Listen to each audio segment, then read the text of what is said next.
Hey, what's up you guys? Welcome back to the channel. Today we're going to be working on replacing my radiator in my Toyota 4Runner.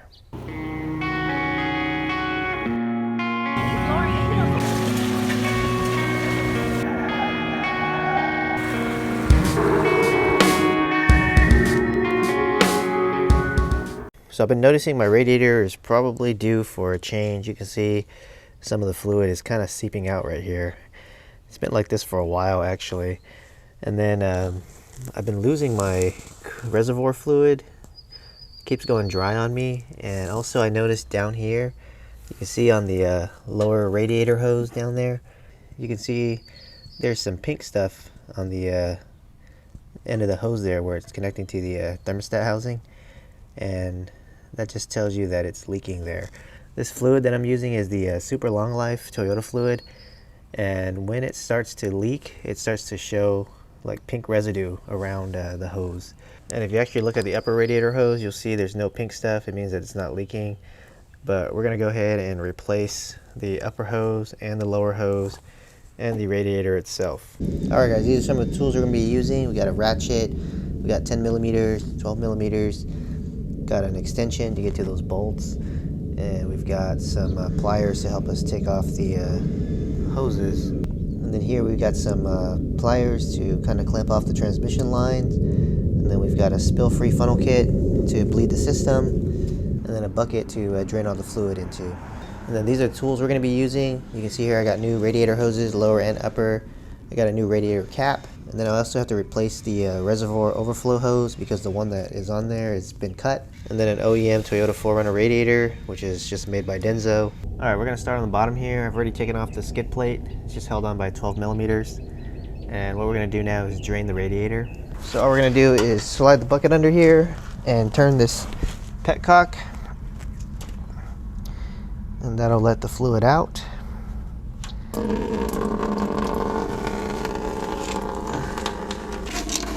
And while that's draining, we're going to loosen this lower hose here.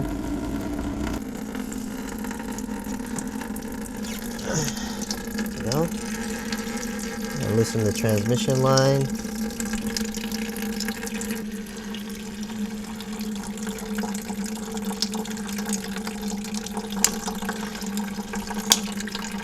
Go ahead and clamp that off.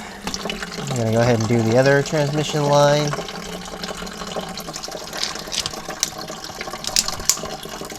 And now we're going to take off the lower radiator hose right there where it connects to the thermostat.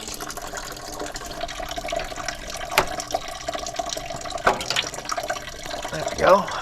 Now don't break that yet, we're still draining the fluid. Alright, while that's draining down there, we're just going to work on the top now.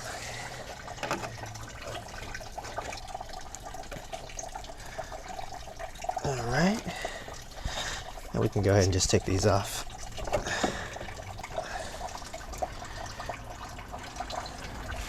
Alright, next we're going to work on the overflow hose here. Probably just squeeze that by hand.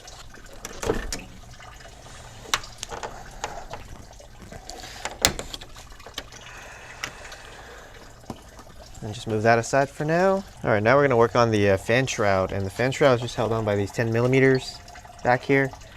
And they're kind of hard to see, but there's 4 of them. And then we've got to disconnect this lower fan shroud as well. Whoopsie. Okay, right down here you'll see there's a little clip right there in the middle. You just got to lift it outward, and then that'll disconnect it. Like that. And then we're going to do the same to the other side.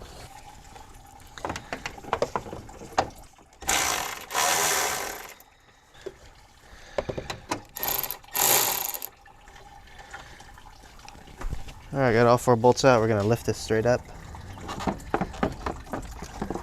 And it looks like I'm still connected down there by the transmission line.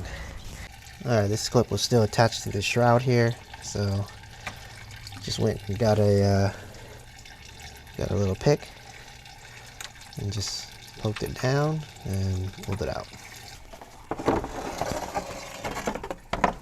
Alright, next thing we're going to be focused on is the bolts back here that hold the radiator on. And there's one right there in the middle. And there's one right under here, which you can't really see.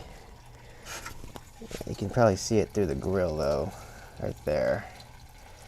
So that one's easy to get to. And then this one is the same. It's right there. And then the bottom one is a little bit trickier, so I'll figure that out when I get there. So I got a wobble head here, or a wobble extension with a 12. Just gonna stick it in there and see if we can get it. And we do. Okay, that one's pretty easy.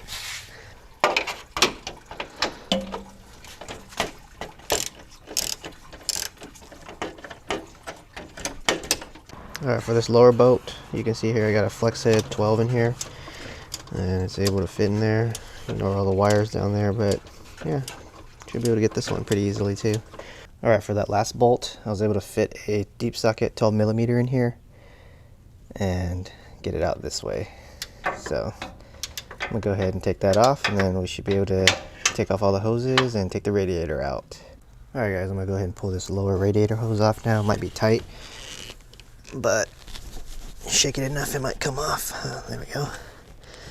Alright, we're gonna go ahead and disconnect this guy too. Probably helps to do this before you take off all the bolts. Oh, there it goes. Alright, looks like we stopped dripping. Okay, the last two things to disconnect are the transmission line. A little bit.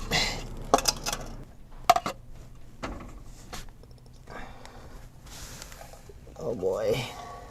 Alright guys, what you can do to stop it from leaking is from your new radiator, you can plug it with the old plugs. That way, less mess. Alright guys, everything is out and we're ready to take the radiator off. If you didn't notice, the radiator actually has two hangers on the sides, so that way you can bolt it in easier. It is pretty heavy, so... Alright, here he comes. Okay. And one thing to note is it might be a good time to hose down your condenser if you have access right here. Mine doesn't look terrible, so I'm probably not going to do it. Alright guys, we got the old radiator out, and you can see it's pretty old, and who knows how old it is, I don't really know. But you can see now you can compare it to the new one and just make sure everything's the same. This one is not OEM, so it's going to be slightly different, but this one is. And it looks like all the lines are correct on the bottom. The upper hose is right. The only thing different is the overflow. It's pointing towards the engine. So that's why I had to get a longer hose here, because the old one wouldn't reach. And then here are the old hoses, and they look like they match. So we're gonna go ahead and just put everything back in reverse. So these are the hangers that I was talking about right here. Got one on each side. That'll actually hold the radiator in place when you put it in the engine. That way you can bolt it up. So let's go ahead and do that. Wow, this radiator is much lighter.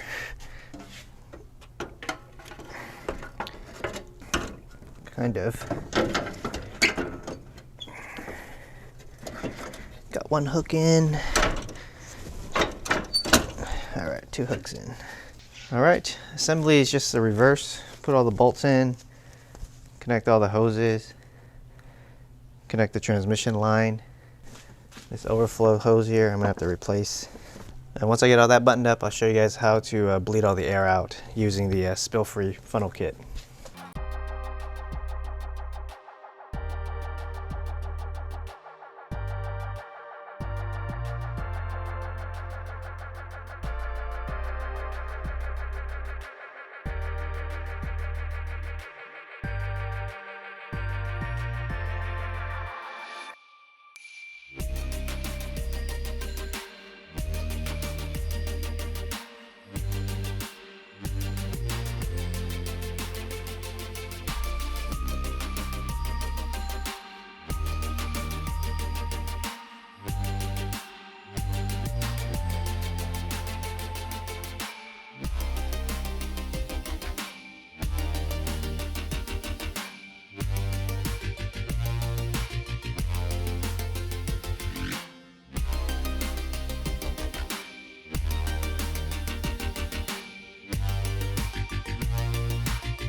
Alright, I'm going to cut in real quick and show you guys that I did clean off the thermostat housing there.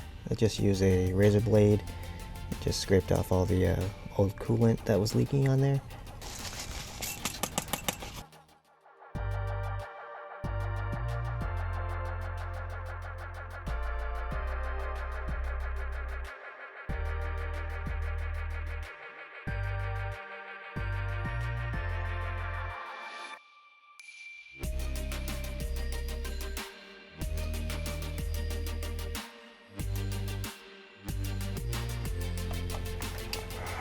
Okay, done. Alright, you guys, we got everything reassembled. As you can see, hoses are on, reservoir, overflow, and we're getting ready to fill the radiator back up. So what you want to do is, in your kit, if you have a spill-free kit, it's going to come with a whole bunch of different caps and adapters. You're going to have to find the one that fits the hole of this radiator, and this one's the only one that fits. And then this cap is very similar to the original cap, the shape, and it looks like it fits. And you want it to push down and seal when you turn this. Alright, there we go. And then put this guy on top. And then we're just going to fill it with coolant. Alright, so this is the coolant I'm using. It is Eisen 50/50 pre-diluted super something, long life. I just happen to have this, so I'm going to be using this.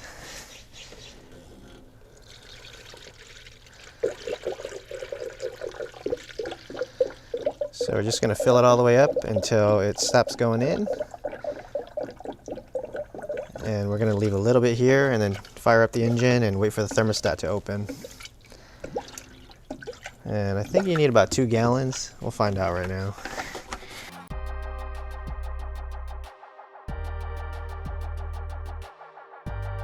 Alright, you guys, so like I said, it took a little bit over, it took about 2 gallons to get it to the full here.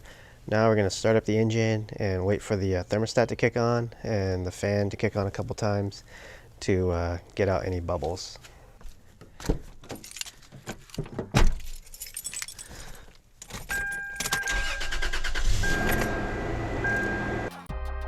Alright, now that the vehicle's on, what you want to do now is pretty much help the vehicle bleed all the air out of the system, and make sure that you have the heat on high, and if you have a rear heater, make sure you turn that one on as well.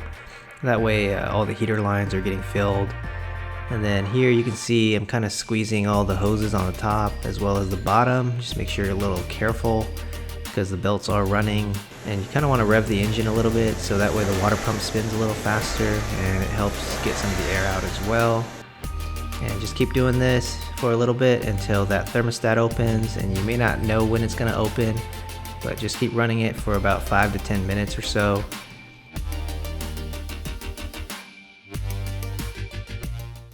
And then once you stop seeing bubbles, then you're pretty much done.